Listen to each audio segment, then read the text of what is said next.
aka karimbo kabashimisha. Ati mpumuriza, umbwire ko byose bimeze neza. Atongera umpamagare, umbwire ko byose ari ndi mutwe gusa nta byabaye.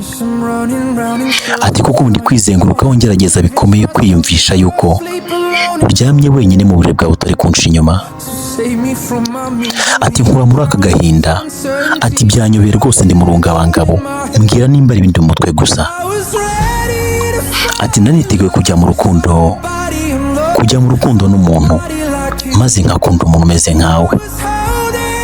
Nari narihanganye kuva kera kandi igihe kirekire, kubera ko ntacyo narigeze nkumenyaho, gusa ndacyari mu rukundo nawe, ndacyagukunda nubwo wansize udahari. Ati subirana amagambo yose wavuze ubwo wari unjyanye mu biganza, niba utarabaguye agamije, kuko umutima wanjye ntabwo ukora gutyo. Ati ubundi gushirirwa n'impamvu ngerageza kwizera amagambo yose wansezeranyirije muri wa mwijima, kubera ko bwari ukimfite mu nzira yawe, waravugaga ngo ni njyewe ufite ibisubizo bya byose, maze sha urangije uransiga urankomeretsa. Nari niteguye kujya mu rukundo n'umuntu, maze nkakunda umuntu nkawe. Nari narihanganye kuva kera igihe kirekire, kubera ko ntacyo narigeze nkumenyaho, gusa ndacyari mu rukundo nawe, kumwe nawe nubwo udahari wansize.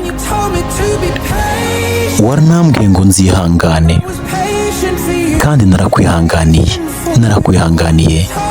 Nambwiye ngo nkomeze nintegereze, naragutegereje, ari we ntegereje gusa. Nari niteguye gukundana n'umuntu, maze nkakunda umuntu nkawe. Nari narihanganye kuva kera, kubera ko ntacyo nari nakumenyeho. Nari niteguye kujya mu rukundo n'umuntu,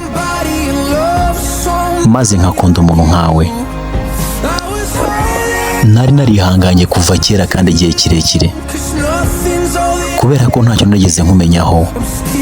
Ndacyari mu rukundo nawe, ndacyagukunda nubwo utajyari wansize. Ndacyari mu rukundo nawe, kumwe nawe nubwo wansize utajyari. Mwari kumwe nanjye Wapla, nizere ko ari bukabashimishije. Wibuke subscribe, like